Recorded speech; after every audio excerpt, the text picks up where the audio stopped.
نحمده ونصلي على رسوله الكريم رب اشرح لي صدري ويسر لي امری واحلل عقدۃ من لسانی یفقهوا قولی۔ سورۃ المنافقون ہم شروع کر رہے ہیں،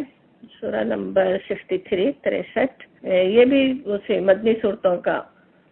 جو سلسلہ چل رہا تھا، ایک آخری اور لمبا سلسلہ سورہ حدید سے سورہ تحریم تک کے صورتیں اس میں شامل ہیں، تو اسی کی ایک صورت ہے۔ ان سبھی صورتوں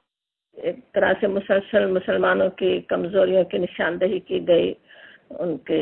تجدید ایمان کو تازہ کرنے، اسے بڑھانے والی آیات ان میں ہیں۔ اب اس صورت میں بھی مسلمانوں کے اندر نفاق کی جو کمزوری تھی اس کی طرف اشارے ہو رہے ہیں۔ سورۃ المنافقون اس کا نام ہے، اگرچہ پہلی آیت میں جو لفظ آیا اسی سے اس کا نام ہے، لیکن ایک طرح سے عنوان بھی کہا جا سکتا، جو کم ہی صورتوں کا اس طرح ہے نا، لیکن اس پوری صورت میں بھی اصل انہی کا تذکرہ ہے، منافقین کا۔ اب اس صورت کے بارے میں آتا ہے کہ یہ ہجرت کے 6 سال میں نازل ہوئی۔ اب اس کے پس منظر میں خاص واقعے کی تفصیلات بھی آتی ہیں، اس صورت کے نزول کے شان نزول کے لحاظ سے سیرت کی کتابوں اور روایات میں اس کی تفصیلات ہیں بہت سی۔ صورت میں بھی اس کی طرف ایسے اشارہ ہے کچھ آیات میں، تو ان آیات کو سمجھتے ہوئے انشاءاللہ ہم بھی اس واقعے کی کچھ تفصیلات یاد کر لیں گے، لیکن پہلے ہم ان آیات پہ غور کرتے ہیں اور اپنے لیے غور کرتے ہیں۔ ظاہر ہے ہر آیت جو ہے قرآن کی، اس میں ایسا نہیں ہے کہ صرف ان کے لیے، منافقین کو تنبیہ کے لیے یا اس وقت کے منافقین کی اصلاح کے لیے ہی نہیں تھی، بلکہ میرے لیے، آپ کے لیے محفوظ کی گئی نا ہر آیت، قیامت تک کے آنے والے ہر انسان کے لیے اس میں ہدایت ہے۔ تو اس طرح انشاءاللہ ہر آیت پہ ہم غور کرتے ہیں، اس سے ہدایت لینے کی کوشش کرتے ہیں۔ بسم اللہ الرحمن الرحیم۔ اذا جب جاءک آتے ہیں تیرے پاس، المنافقون منافقین، قالو کہتے ہیں، نشہد ہم گواہی دیتے ہیں، انکا بے شک آپ، رسول اللہ جو ہے ایمفیسس کا کہ ضرور ہی آپ اللہ کے رسول ہیں، واللہ اور اللہ یعلم جانتا ہے، انکا بے شک آپ، لرسولہ آپ ہیں اللہ کے رسول۔ اللہ تعالیٰ کا بھی فرمان ہے کہ اللہ تعالیٰ جانتا ہے کہ آپ اللہ کے رسول ہی ہیں۔ واللہ اور اللہ، یشہد گواہی دیتا ہے، ان المنافقین کہ منافقین، لکاذبون، لا ایمفیسس کا تاکید کا کہ ضرور ہی وہ کاذبون ہیں، وہ البتہ جھوٹے ہیں، وہ ضرور جھوٹے ہیں۔ یہاں پہ بات ہو رہی ہے کہ جاءک جب آتے ہیں آپ کے پاس، کا واحد کے سرے میں نبی صلی اللہ علیہ وسلم سے خطاب کہ آپ کے پاس جب آتے ہیں، آپ کے محفل میں جب وہ حاضر ہوتے ہیں، تو المنافقون منافقین جب آتے ہیں، منافقین لفظ پہ ہم کافی ایسے غور تو کر چکے، سمجھتے ہیں کہ کیا ہے نا، نفقہ اس کا روٹ ورڈ ہے نا، اور نفقہ کے معنی ہوتے ہیں کسی چیز کا ختم ہونا، چلا جانا، ہاتھ سے نکل جانا۔ انفاق کا لفظ بھی اسی سے، جس کے معنی مال خرچ کرنا، مال ختم ہو رہا ہوتا ہے نا، ہمارے پاس سے نکل رہا ہے، خرچ ہو رہا ہے، تو انفاق، اور اسی سے پھر النفق جو ہے وہ کہتے ہیں آر پار ہونے والا راستہ، جیسے ایسی سرنگ جس کے منہ دو طرف سے کھلے ہوئے ہوں، جنگلی چوہے کے بل جس کے دو طرف اوپننگ ہو، اس کے لیے بھی لفظ اس طرح کا آتا ہے۔ اور اسی سے پھر نفاق کا لفظ ہے کہ ایک طرف سے کلمہ پڑھ کر ایک انسان اسلام میں داخل ہو اور پھر نافرمانیاں کر کے دوسری طرف سے نکل جائے۔ تو منافقین کے بارے میں ویسے اب وہ کیا ہیں، ان کی کیا صفات ہیں، ان کا نفاق تھا، جو مدینے میں جو منافقین تھے وہ کس کس طرح کے تھے، کیا قسمیں ان کی تھیں، وہ سورہ بقرہ سے تفصیل ہم پڑھتے آ رہے ہیں۔ قرآن کی ویسے تو ہم دیکھتے ہیں کئی آیات ہیں جس میں ان کا تذکرہ ہے، خصوصاً مدنی صورتوں کی جو آیات ہیں، لیکن کہیں بھی کسی منافق کا نام نہیں لیا گیا۔ سب سے بڑا جو منافقین کا سرغنہ تھا اس کی طرف بھی صرف اشارہ ہے قرآن میں، تو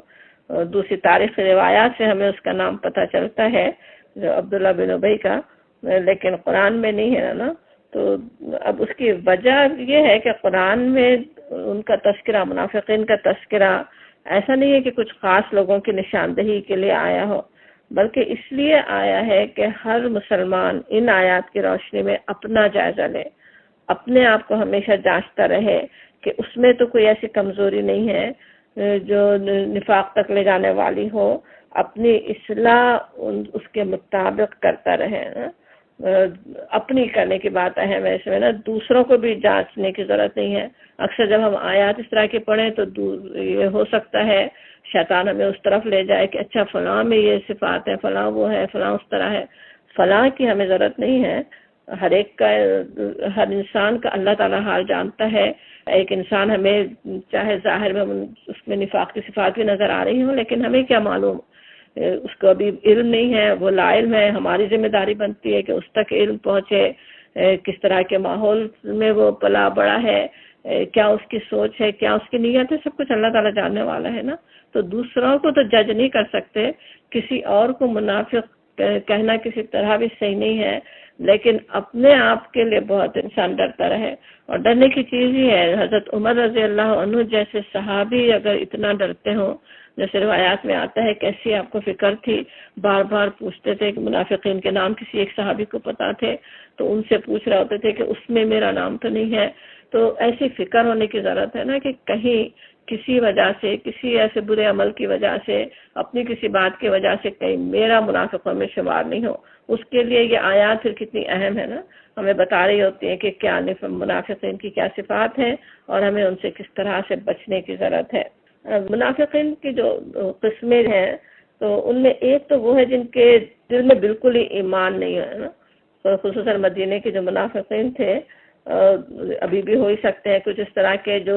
دل میں تو ذرا بھی ایمان نہیں ہے, بس مسلمانوں میں پیدا ہوئے ہوئے ہیں, ان کے درمیان پھنسے ہوئے ہیں, اسلام مسلمانوں کی طرح رہنا بسنا پڑ رہا ہے,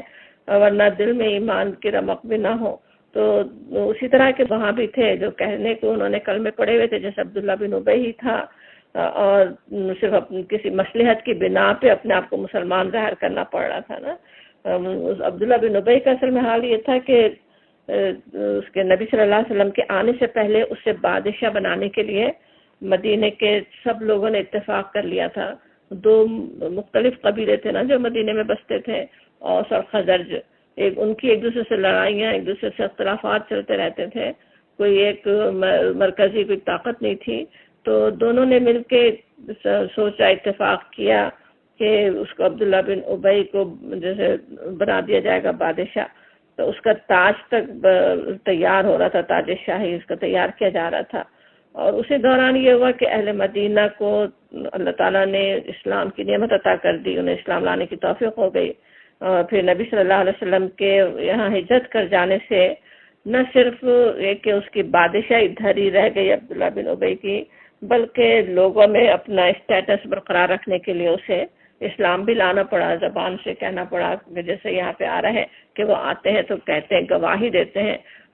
کلمہ پڑھ کے, جیسے ہم کہہ رہے ہوتے ہیں نا اشہد ان لا الہ اشہد ان محمد الرسول اللہ, اسی طرح کی بات ہے نا. وقالوا نشہد انک لرسول اللہ, کہ آپ اللہ کے رسول ہیں. وہ گواہی اس کو دینی پڑی, خود ہی سے اسلام کا اقرار کرنا پڑا. لیکن حقیقت یہ تھی کہ اس کے دل میں نبی صلی اللہ علیہ وسلم اور اسلام اور مسلمانوں کے لیے سخت دوست تھا نا, اور رنج اور صدمہ اپنی بادشاہت کے چھن جانے کا اس کی وجہ سے سخت نفرت دل میں تھی. اور اسی طرح سے اس کے ساتھی بھی تھے جو ساتھ دینے والے, جن کے دلوں میں ایمان ہی نہیں ہے. تو ان کی یہاں پہ بات ہو رہی ہے کہ یہاں وہ کہا گیا کہ وہ المنافقون, کہا جا رہا ہے کہ وہ جب آتے ہیں آپ کے پاس وہ یہ بات کہہ رہے ہوتے ہیں. اب اس کے علاوہ بھی جو منافقین اور ہو سکتے ہیں جو اسلام کی سچائی اور حقانیت کو ماننے کے بعد بھی یعنی دل سے مان رہے ہوں, تھوڑا یقین بھی ہو, لیکن پھر شکوک و شبہات میں مبتلا ہو جائیں, اخلاص کی کمی ہو ان میں, یا یہ کہ شریعت کی پابندیاں برداشت نہیں ہو رہی ہیں, اس سے نکل جاتے ہیں, جانتے بوجھتے شریعت کی پابندیوں سے نکل جائیں. تو یہ سب بھی منافقین کے زمرے میں شامل کرنے والی چیز ہے, جن سے ہر مومن کو اپنے آپ کو بچانے کی کوشش کرنے کی ضرورت ہے کہ تھوڑا سا بھی نفاق نہیں ہو, نفاق کے کسی ایک درجے میں بھی نہ ہو, پورے خلوص کے ساتھ ہر شک و شبے سے بالا صرف اور صرف خالصتاً ایک اللہ کے لیے اس کی بندگی کرنا وہ اصل ایمان ہے نا, کہ نفاق کی طرف انسان کبھی نہ جانے پائے. اب یہاں پہ جو بات ہو رہی کہ جب آپ کے سامنے ہوتے ہیں, آپ کے پاس آتے ہیں, نبی صلی اللہ علیہ وسلم کی محفل میں حاضر ہوتے ہیں, تو کہتے ہیں نشہد, ہم گواہی دیتے ہیں, انکا بے شک آپ لرسول اللہ, کہ آپ ضرور اللہ کے رسول ہیں. شہادت دینا جو ہے گواہی دیتے ہیں، یا بلکہ ایک طرح سے قسم جیسے کھائی جا رہی ہے اس طرح کی بات ہوتی ہے نا، تو گویا قسم کھا کر اقرار کرتے تھے کہ آپ ہیں اللہ ہی کے، آپ ہی اللہ کے رسول، اللہ رسول اللہ۔ خود عبداللہ بن ابی کا حال یہ تھا کہ ہر جمعے کو جب نبی صلی اللہ علیہ وسلم خطبہ دینے کے لیے تیار ہو رہے ہوتے تھے، اس وقت خود پہلے کھڑا ہو کر لوگوں سے بات کر رہا ہوتا تھا بڑے زور شور سے کہ حضرات یہ اللہ کے رسول آپ کے درمیان موجود ہیں، جن کی ذات سے اللہ نے آپ کو عزت اور شرف بخشا ہے، لہذا آپ ان کی تائید کریں، اور جو کچھ آپ صلی اللہ علیہ وسلم فرماتے ہیں اسے غور سے سنیں اور ان کی اطاعت کریں۔ تو اس طرح کی مختلف باتیں خود پہلے جیسے کھڑے ہو کے کر رہا ہوتا تھا نا، جیسے کہ لوگ اس کی باتیں سن کے نبی صلی اللہ علیہ وسلم کی اطاعت کریں گے، یا یہ کہ اپنے دکھانے کے لیے کہ ہاں میں اتنا مخلص ہوں، میں اتنا ایمان رکھنے والا ہوں، اس کے لیے اس طرح کی باتیں بنا رہا ہوتا تھا نا۔ تو اور دوسری طرف اسی کا حال یہ تھا کہ تنہائی میں نبی صلی اللہ علیہ وسلم سے بدتمیزی کرنے تک کی بھی اس نے جرات کی۔ کسی دفعہ ایک دفعہ آپ راستے سے گزر رہے ہیں، آپ کے ساتھ اس نے بدتمیزی کی، تو اس طرح، اور پیٹ پیچھے تو اور کیا کچھ سازشیں اور کیا کچھ، جیسے آستین کے سانپ ہی تھے نا وہ منافقین، ساتھ رہتے بستے تھے، بات سن رہے ہوتے تھے، پھر درمیان میں مسلمانوں کے بھی فساد ڈالنے کی کوشش کرتے، ادھر دوسری طرف دوسروں سے بھی ملے ہوئے ہوتے تھے۔ اس لیے یہاں کہا جا رہا ہے کہ جب آپ کے پاس آتے ہیں تو زبان سے اقرار کرتے ہیں، کہتے ہیں آپ اللہ کے رسول ہیں، لیکن پھر کہا جاتا ہے کہ واللہ یعلم انک لرسولہ، اللہ تو جانتا ہے کہ آپ اللہ کے رسول ہیں، ان کے بتانے کی بات نہیں ہے، اللہ کو خود معلوم ہے، اللہ تعالیٰ جانتا ہے، اور وہ بات تو صحیح ہی ہے، جو بات وہ کہہ رہے ہیں کہ آپ اللہ کے رسول ہیں، وہ تو بات صحیح ہے، لیکن بات کیا ہے کہ وہ سچی ہونے کے باوجود آتا ہے کہ واللہ یشہد، اللہ گواہی دیتا ہے، وہ اللہ تعالیٰ بھی اسی طرح جیسے قسم کھا کے کہہ رہے ہوں، گواہی دے رہے ہوں، اس کی شہادت دے رہے ہیں کہ ان المنافقین لکاذبون، کہ بے شک منافقین ضرور ہی جھوٹے ہیں، یا بھی لکاذبون آتا ہے تاکید کے ساتھ کہ وہ ضرور ہی وہ جھوٹے ہیں۔ یہ شہادت جو دے رہے ہیں، جو زبان سے کہہ رہے ہیں کہ آپ اللہ کے رسول ہیں، وہ صرف بس خالی خود صرف زبان کی نوک پہ یہ بات ہے ان کی نا، دلوں میں ایمان نہیں ہے۔ منافق کی سب سے بڑی صفت یہ ہے کہ وہ جھوٹا ہوتا ہے، اسی لیے یہاں پہ آ رہا ہے کہ اللہ تعالیٰ گواہی دیتا ہے کہ وہ ہیں کاذبون ہیں، وہ جھوٹے ہیں، دل میں ذرا سا بھی تقویٰ نہیں ہے، عمل میں تقویٰ کا شائبہ بھی نہیں ہے، اور زبان پہ بڑی اللہ اور اس کے رسول کی باتیں ہوں، کتنا بڑا جھوٹ ہے نا، یہ سری جھوٹ ہی ہوا نا، اور جو خود ہے نہیں وہ اپنے آپ کو ظاہر کر رہے ہوں، اس کے بعد سوچے اتنا بڑا جھوٹ بولنے کے بعد بالکل ہی اپنی پوری شخصیت کے بارے میں اتنا بڑا جھوٹ کا اظہار کر رہے ہوں، جھوٹ کہہ رہے ہوں، تو اس کے بعد ان سے کس سچائی کی توقع ہو سکتی ہے۔ منافق کی 4 صفات والی حدیث بھی آپ کو یاد ہی آ رہی ہوگی، تو اس میں بھی جھوٹ بھی ایک صفت ہے نا ان میں سے، اور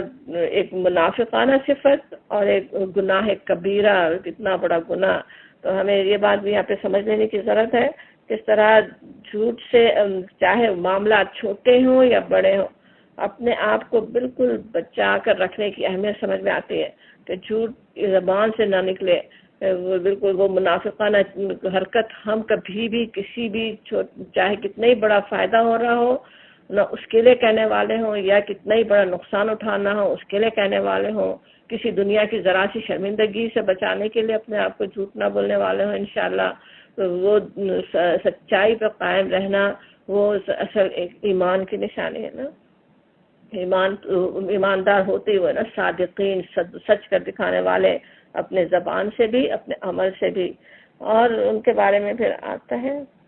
آیت نمبر 2 پھر ہے سورہ منافقون ہم پڑھ رہے ہیں۔ اتخذوا اخذا سے انہوں نے اختیار کر رکھا ہے، بنا رکھا ہے انہوں نے، ایمانہم ان کی قسموں کو، ایمان کی قسموں، ان کی اپنی قسموں کو، جنہ کہتے ہیں ڈھال کو، فصدو بس روکا انہوں نے، عن سبیل اللہ اللہ کے راستے سے، انہم بے شک وہ، ساء برا ہے، ما کانوا یعملون وہ جو کر رہے ہیں، جو وہ عمل کرتے ہیں وہ بہت ہی برا ہے۔ اب یہاں پہ کہا جا رہا ہے کہ انہوں نے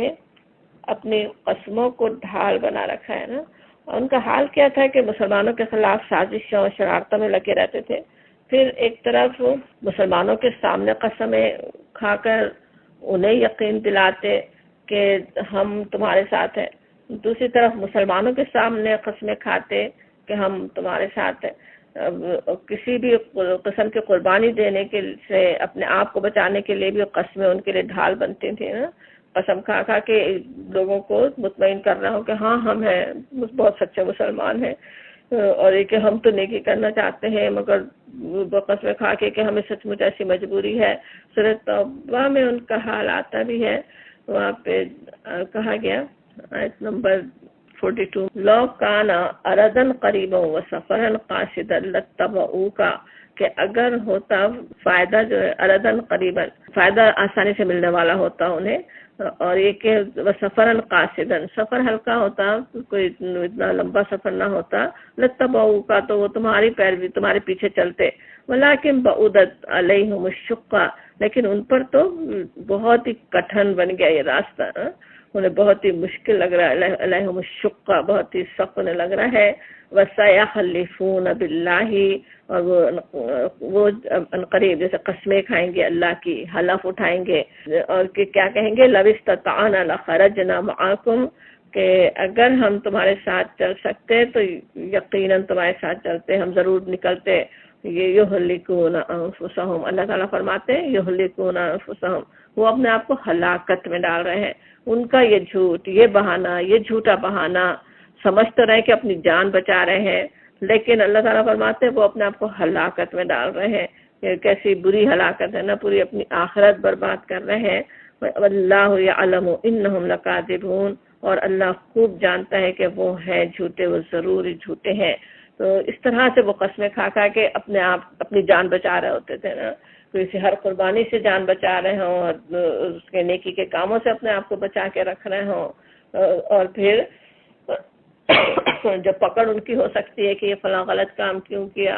اس میں قسمیں کھا کے اپنے آپ کو بچا دیں. تو اس طرح کی وہ حرکتیں کر رہے ہوتے تھے نا.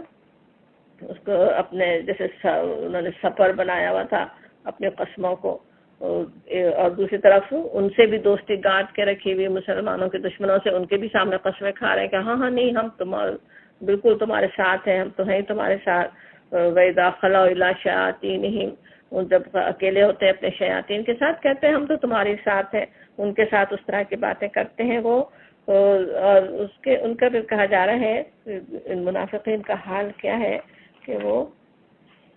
فَصَدُّوا عَن سَبِيلِ اللَّهِ، پس روکا انہوں نے اللہ کے راستے سے. پس فَصَدُّوا کا جو لفظ سدا سے سواد ڈال رہا، سدا کا جو لفظ ہوتا ہے دونوں طرح سے اس کے معنی ہوتے ہیں، ایک تو خود رکنا بھی اور دوسروں کو روکنا بھی. یہاں دونوں ہی معنوں میں ہے. ایک تو خود رکتے ہیں، قسمیں کھا کے اپنے آپ کو روک لیتے ہیں نیکیوں سے، اور اس کے نیکی کے کاموں میں آگے بڑھنے سے رک جاتے ہیں خود، اور دوسروں کو بھی روکنے کا باعث بنتے ہیں. اور دوسروں کو روکنا کئی طرح سے ہو سکتا ہے نا. اسلام کے راستے میں جو رکاوٹ بننا، کچھ تو بہت ہی زوراور بھی ہو سکتے ہیں جن پر زور چلتا ہے، زور چلا کے انہیں نیکیوں سے روکنے کی کوشش کریں. کچھ لوگ صرف مذاق بنا کر ہی روک رہے ہوں. مذاق بنانے کی بھی بات کئی جگہ آتی ہے، کس طرح روایات میں آتا ہے نا. غزوہ تبوک کے موقع پہ کوئی صاحب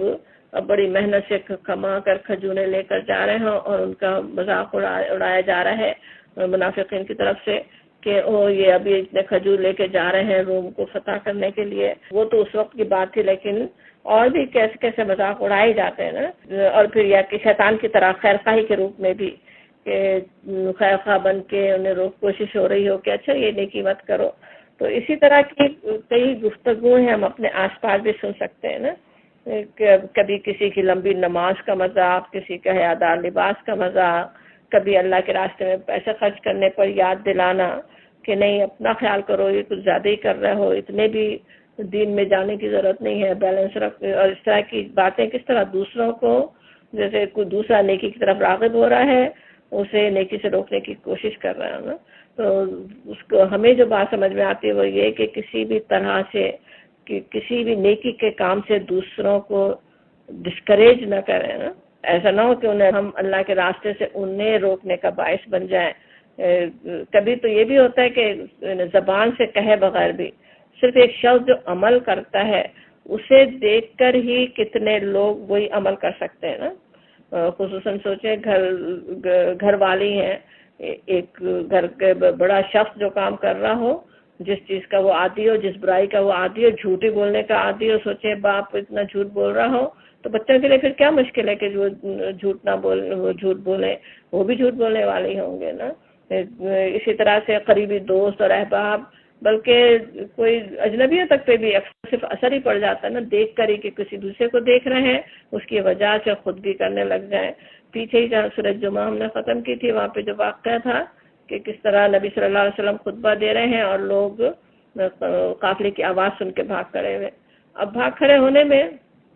ظاہر ہے کچھ جو پہلے اٹھے ہوں گے وہ تو بالکل ہی وہ دنیا پرست ہوں گے نا، جن کے نزدیک خطبے سے زیادہ وہ دنیا اہم تھی، وہ اٹھ کے کھڑے ہوئے تو پھر کچھ اور بھی سادہ لوگ ان کے پیچھے ہی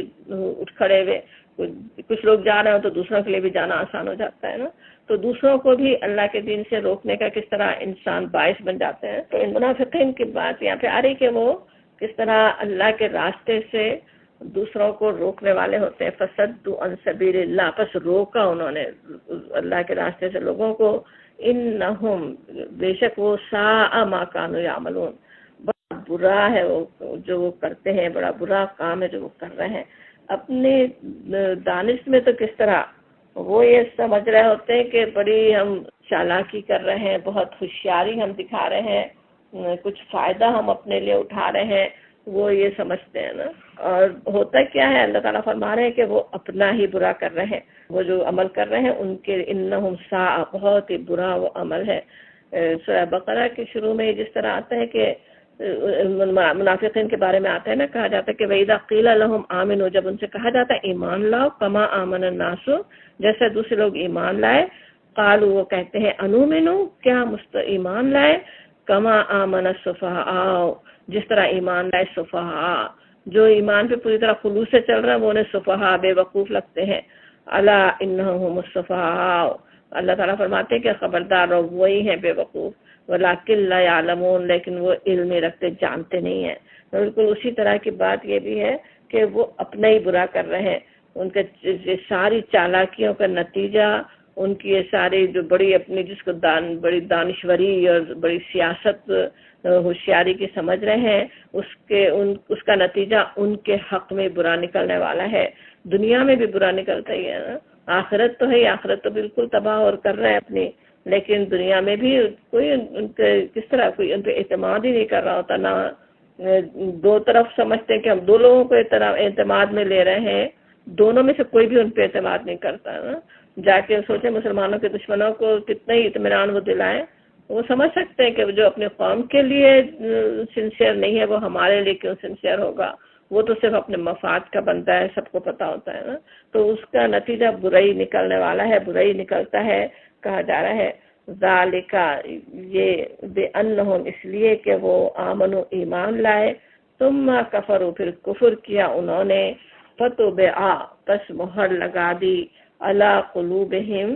ان کے دلوں پر، فہم، پس وہ، لا یفقہون، نہیں سمجھتے، اب انہیں کوئی بات سمجھ میں نہیں آتی۔ اب یہاں پہ جو بات کہی جا رہی ہے، ایک تو یہ کہ ذالک بأنہم، یہ اس لیے کہ یعنی یہ جو نفاق میں جو پڑ گئے ہیں، جو کام کر رہے ہیں، وہ کیوں ہو رہا ہے؟ آمنو، ایک ایمان لائے، آمنو جو ان کا ایمان لانے کی بات ہو رہی ہے وہ کیا ہے؟ وہ جو زبانی اقرار کرتے تھے، ظاہر دل سے تو ایمان لائے نہیں تھے نا، صرف زبان سے اقرار کر کے اپنے آپ کو انہوں نے مسلمانوں میں شامل کر رکھا تھا، اس کو لے کہا جا رہا ہے کہ وہ ایمان لائے، ثم پھر کفروا، پھر انہوں نے کفر کیا، حالانکہ کفر انہوں نے زبان سے نہیں کیا، زبان سے تو ان کے زبانوں پہ تو اقرار ہی تھا، ابھی پہلی آیت میں تھا کس طرح وہ آ کے قسمیں کھا کے کہتے ہیں، گواہی دیتے ہیں کہ اللہ کے رسول کو مان رہے ہیں، لیکن دل میں وہ کفر پہ جو قائم تھے، دل میں جو انکار تھا، اس کے لیے آ رہا ہے کہ ثم کفروا، پھر کفر کیا انہوں نے، تو پھر کیا ہوا؟ فطبع علی قلوبہم، کیا ہوتا ہے؟ مہر لگا دی، علی قلوبہم، ان کے دلوں پر، ان کے دلوں پہ اللہ نے مہر لگا دی۔ مہر لگنے کی اب وجہ سمجھ میں آتی ہے نا، کیا ہے کہ انہوں نے ایمان لانے کے بعد کفر کی راہ اختیار کی۔ اللہ تعالیٰ کی سنت ہے نا، اللہ تعالیٰ ہدایت تو ہر ایک کو دینے والا ہے، روشنی اسلام کی دکھائی جاتی، ایک دفعہ نہیں کئی بار پوری واضح کر دی جاتی، حجت پوری کر دی جاتی ہے۔ اور اس کے بعد جب وہ روشنی کی قدر نہیں کرتا کوئی انسان، تو اگر کوئی قدر کرے تو روشنی میں اضافہ ہوتا ہے، ایمان بڑھتا رہتا ہے، اور جو قدر نہیں کرے اس کے کیا ہوتا ہے، پھر وہ جو سامنے دیکھ نہیں رہا، پیچھے مڑ کے دیکھ رہا، پیچھے کفر میں جو جانا چاہ رہا ہے، جس کا دل کفر میں لگا ہوا ہے، تو اس کو تو پھر روشنی کا کوئی فائدہ ہی نہیں ہوتا نا، تو وہ روشنی بھی اس کے لیے پھر جیسے ختم ہی ہو جاتی ہو۔ اس کو کہا جا رہا ہے فَطُبِعَ عَلَىٰ قُلُوبِهِمْ، کہ اس کے دلوں پہ، ان کے دلوں پہ اللہ نے مہر لگا دی۔ سمجھ میں آتے کہ مہر لگتی ہے، وہ ایسا نہیں ہے کہ پہلے مہر لگی ہوئی تھی اس لیے ایمان نہیں اتر رہا تھا، بلکہ کیونکہ وہ خود منافق بنے، اس وجہ سے پھر ان کے دلوں پہ مہر لگی، انہوں نے ہدایت کو ٹھکرایا، وہ ایمان پر قائم نہیں رہے، تو اس وجہ سے ان سے پھر ایمان کی ہدایت، ان سے ہدایت کی توفیق بھی سلب کر لی گئی۔ اس کی طرف اشارہ ہو رہا ہے کہ بڑی بات ہے نا یہ، کہ اللہ تعالیٰ جو ہے اپنے بندوں کو ہدایت دینے والا، وہی پھر ہدایت سلب کر لے۔ انسان کی اپنی حرکتوں کی وجہ سے ہے کہ اپنے اعمال ایسے ہوں جو بار بار اللہ کی نافرمانی کے اور اس کفر بار کو کافرانہ اعمال ہوں، ان میں انسان لگا رہے، تو پھر یہ حال ہوتا ہے۔ فہم لا یفقہون، پھر ان کو کوئی بات سمجھ ہی نہیں آتی نا، انہیں کتنی ان کے سامنے ہدایت ہو، پیارے نبی حضرت محمد صلی اللہ علیہ وسلم کے خطبے اپنی زبان سے، آپ کی زبان سے، زبان مبارک سے سن رہے ہوں،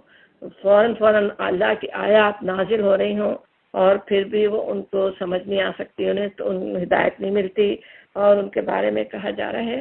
کہ ان کا کیا حال ہے۔ وَإِذَا، اور جب رَأَيْتَهُمْ، تو دیکھے ان کو، تو عجیبو کا، اچھے لگے تجھے، اجسامہم، ان کے جسم، فَإِن، اور اگر یقولو، وہ باتیں کرے، تسمع، تو سنے، لِقَوْلِهِمْ، ان کی باتیں، کَأَنَّهُمْ، گویا کہ وہ خشب مسندہ، لکڑیاں ہیں دیوار سے لگائی ہوئی، یحسبونا، وہ سمجھتے ہیں، کل ہر صیحۃ، زور کی آواز، علیہم، کے اوپر، ہم العدو، وہ دشمن ہے، فحذرہم، بس ہوشیار رہو ان سے، قاتلہم اللہ، مار پڑے ان پر اللہ کی، انا یؤفکون، کہاں وہ الٹے پھرائے جاتے ہیں۔ اب یہاں پہ منافقین کی بڑی تصویر کھینچ دی گئی ہے، اور کئی جملوں میں، کیسے چھوٹے چھوٹے جملوں میں ان کے ظاہر اور باطن دونوں کا حال بہت ہی تفصیل سے کھینچ کے رکھ دیا گیا، جیسے کوئی بھی اس کا پہلو چھپا نہیں رہ گیا۔ پہلے دو فقروں میں ان کے ظاہر کی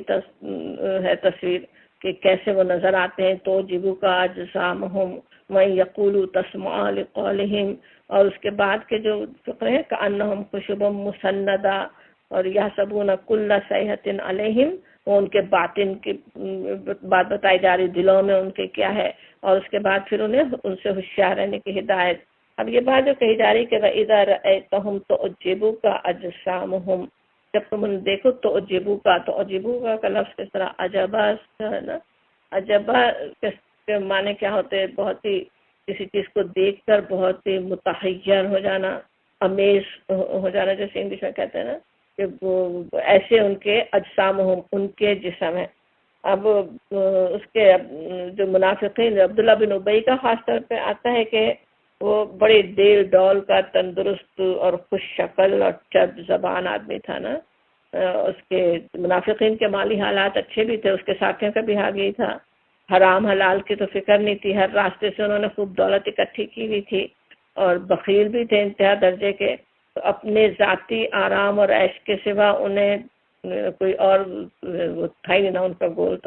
تو پھر اس کا اثر ان کے جسموں، ان کی شکلوں پہ بھی نظر آنا ہی تھا، کہ دیکھنے میں تو بہت ہی خوش شکل اور بہت تندرست، اور اسی طرح سے یقول تسمع لقولہم، جیسے کہا جا رہا ہے، بڑی چرب زبان بھی تھے باتیں کرنے میں، تو جب کرتے تو جیسے اسلام کی حمیت اور حمایت میں تقریر کریں تو بہت ہی اچھی لگے۔ ابھی ہم یاد کر رہے تھے نا عبداللہ بن ابی جو جمعے کے خطبے سے پہلے جس طرح بات کر رہا ہوتا تھا، کیسی بہترین بات کر رہا ہو کہ ان سے آپ کو شرف ملا ہے نبی صلی اللہ علیہ وسلم سے، آپ ان کی بات سنیں، تو ایسے جادو بیان کے بات کر رہے ہوں تو ان کی بات انسان سنتا ہی رہ جائے۔ سورہ محمد میں بھی ان کی خصوصیت آتی ہے کہ وہ زبان سے بڑی جوش جہاد کا اظہار کرتے تھے، اور جب جہاد کا حکم دیا گیا تو چھپنے لگے۔ اس میں سورہ بقرہ میں ان کی بات آتی ہے کہ وَمِنَ النَّاسِ کہ لوگوں میں سے کوئی ہے مَن يُعْجِبُكَ قَولُهُ جن کی بات تمہیں بہت ہی دلکش لگتی ہے. وہاں بھی يُعْجِبُكَ کا لفظ ہے کہ ان کی بات دنیا کی زندگی میں تو بڑی بھلی لگتی ہے. وَيُشْهِدُ اللَّهَ عَلَى مَا فِي قَلْبِهِ اور وہ گواہی دیتا ہے، جو گواہ ٹھہراتا ہے جو اس کے اپنے دل کے حال پر اللہ کو گواہ ٹھہراتا ہے. یہ بھی کیسے خطرناک بات لگتی ہے نا. کتنی دفعہ جیسے کہنا پڑتا ہے نا کہ ہم جانتے ہیں، ہم ایمان رکھنے والے، ہم اللہ کے دل میں اللہ سے ڈرنے والے، ہمیں جج نہیں کرو. تو یہ بات وہ منافقین بھی کہہ رہے ہوتے تھے نا، اللہ کو گواہ بنا کے اپنے دل کی حالت پہ اللہ کو گواہ بنا رہے ہیں. اللہ جانتا ہے ہم کیسے کتنے اللہ سے ڈرنے والے ہیں. لیکن ان کے بارے میں وہاں پہ کہا گیا وہ الد الخصام، وہ ہے بہت ہی بدترین دشمن ہے. اور اگلی آیت میں ہے کہ کس طرح وہ فساد ہی کرنے والے، زمین میں فساد پھیلانے والی لوگ ہیں. بقرہ میں کہا گیا. تو اب یہاں پہ بھی کہا جا رہا ہے کہ کس طرح ان کے دل ڈول، ان کی شکل صورت، ہر چیز تمہیں بڑا متاثر کر سکتی ہے. ان کی باتیں تمہیں بہت متاثر کر سکتی ہیں، بڑی اچھی باتیں انہیں کرنی آتی ہیں. لیکن ان کو بھی کہا جا رہا ہے کہ ان کو ہے کیا اصل میں کأنہم جیسے وہ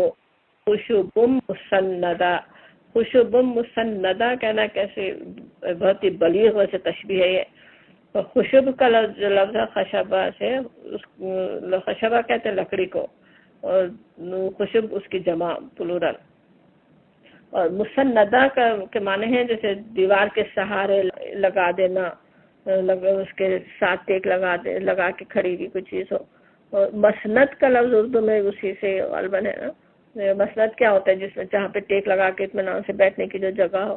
تو خشبم مسندہ سے ان کو تشبیہ جو دی گئی وہ کئی طرح سے اس کی بات ہو سکتی ہے نا. کہا جا رہا ہے کہ وہ جیسے لکڑی کے کندے ہیں. ایک تو ان کے وہ جس طرح سے وہ بیٹھتے تھے نا جا کے محفلوں میں، اس کی طرف بھی تھوڑا سا اشارہ مل رہا ہے. جب نبی صلی اللہ علیہ وسلم کی محفل میں جاتے تو کیا کرتے تھے، جا کے دیواروں سے تکیے لگا کر بیٹھتے. یعنی ان کو سننے اور سمجھنے سے تو دلچسپی تھی نہیں نا، نہ ان کو سمجھ میں آتا تھا کچھ. باہر نکلتے محفل سے تو لوگوں سے پوچھتے تھے کہ تمہارے صاحب نے آج کیا بات کہی. سب کچھ سنتے تھے، کچھ ان کو پتہ نہیں چلتا تھا. وہ اطمینان سے ٹیک لگائے پیچھے تکیوں پہ آرام سے بیٹھے ہوئے ہیں. اور ظاہر دل میں ایمان ہی نہیں تھا تو پھر ایمان بڑھتا کیا. اللہ کی آیات جو ایمان بڑھانے والی ہوتی ہیں، بلکہ وہ اللہ کی آیات سن کر مذاق اڑاتے تھے نا. باہر نکل کے پوچھ رہے ہوتے کہ ان آیات سے کس کے ایمان میں اضافہ ہوا. قرآن میں آتی ہے نا یہ بات، تو آ کے وہ پوچھتے تھے نعوذ باللہ. تو اب یہاں پہ جیسے کہا جا رہا ان کو کہ وہ لکڑیاں ہیں جو ٹیک لگا کے دیوار کے ساتھ ٹیک لگا کے کھڑی ہوئی ہونا. تو لکڑی کا سوچیں اگر درخت میں جب تک ہے، جب بھی وہ پھلتی پھولتی ہے نا، بے حساب فائدے دنیا کو پہنچا رہی ہوتی ہے. درخت کتنا فائدہ مند چیز ہے دنیا کے لیے. اس لیے مومن کو اچھی ذات کے درخت سے تشبیہ بھی دی گئی. مومن بھی اسی طرح انسانیت کے لیے کیسے فائدہ مند ہوتا ہے نا. انسانوں کو کے لیے بہت کچھ ان کے فائدے پہنچانے کا باعث بنتا ہے ایک مومن. اور یہ تو اس سے کٹی ہوئی لکڑی ہے. اور کٹنے کے بعد بھی سوچیں اگر وہ کسی گھر کی تعمیر میں، کہیں فرنیچر میں یا کسی کام کے لیے استعمال ہو رہی ہے تب تو پھر بھی کچھ کارآمد ہوتی ہے نا لکڑی. لیکن جو کارآمد ہی نہیں ہو، بس اس کو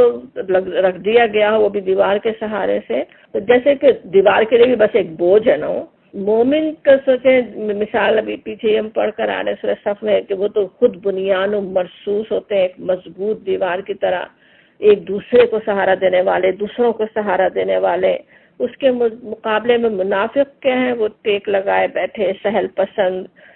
دوسروں کے ایمان، دوسروں کے نیک اعمال سے خود فائدہ اٹھانے، کریڈٹ لینے کی کوشش میں بھی ہوتے تھے نا. جنگوں میں، غزوات میں شریک ہو کر خود تو بزدلی دکھا رہے ہوتے تھے، لیکن آ کے بڑی بہادری کی باتیں کرتے تھے. ہم نے ایسا کر دیا، ہم نے وہ کر دیا. جو دوسرے مسلمانوں نے کیا وہ اس کا سارا کریڈٹ بھی خود لینے کی جیسے کوشش ہو رہی ہو. تو وہ اس طرح کی جیسے یہاں پہ مثال ہو رہی کہ بالکل ناکارہ، جیسے ایک لکڑی کو بس ڈال دیا گیا ہو، کسی دیوار کے سہارے چھوڑ دیا گیا ہو. بلکہ کس طرح وہ لکڑیاں اگر اس طرح پڑی ہوں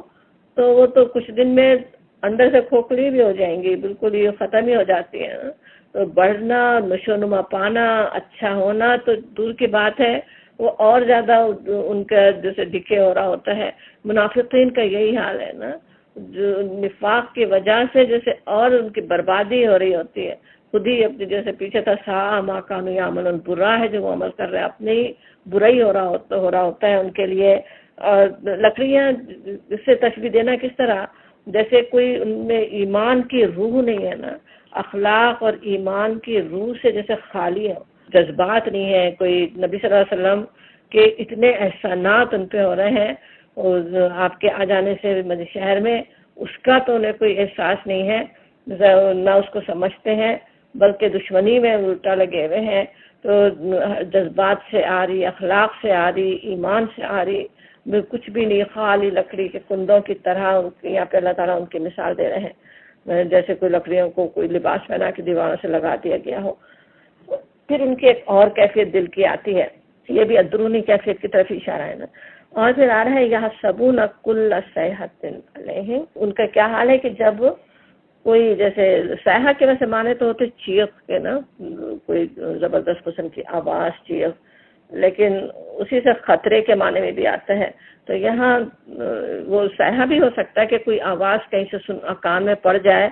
تو فوراً ہی ڈر جاتے ہیں نا، یا یہ کہ کوئی خطرے سے ڈر رہے ہوتے ہیں ہر وقت نا۔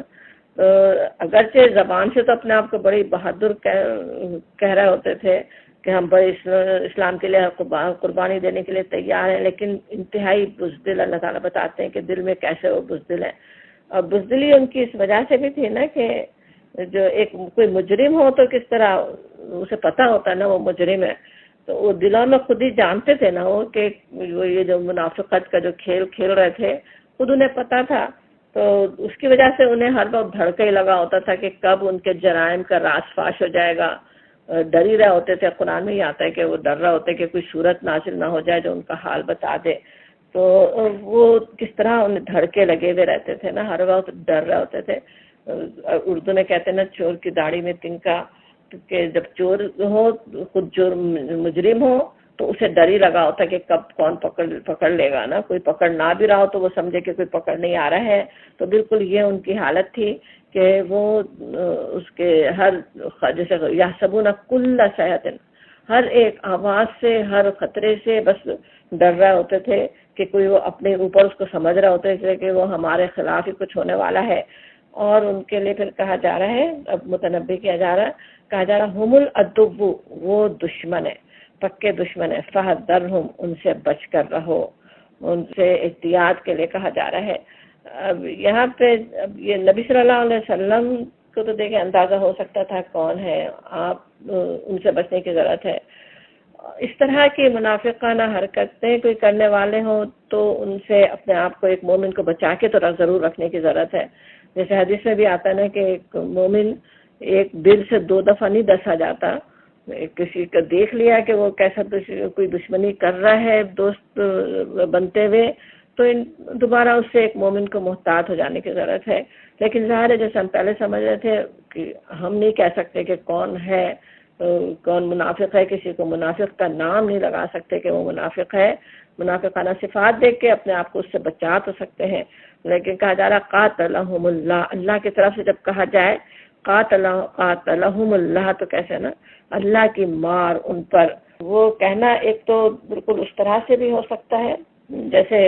یہ بات اس پہ پیش آنے والی ہے، اللہ تعالیٰ جب کہے تو بس اللہ کی مار تو اس پہ پڑنے ہی والی ہے، جیسے ایک تو یہ بات ہے نا، اور دوسرے پھر یہ بھی کہ جیسے کہا جاتا نا کسی کے بارے میں کہا جا رہا ہو کسی کی لعنت اور پھٹکار کے لیے اکثر الفاظ جیسے استعمال ہوتے ہیں نا کہ اللہ کی مار اس پر، تو اس طرح کی بھی بات یہ ہو سکتی ہے کہ قاتلہم اللہ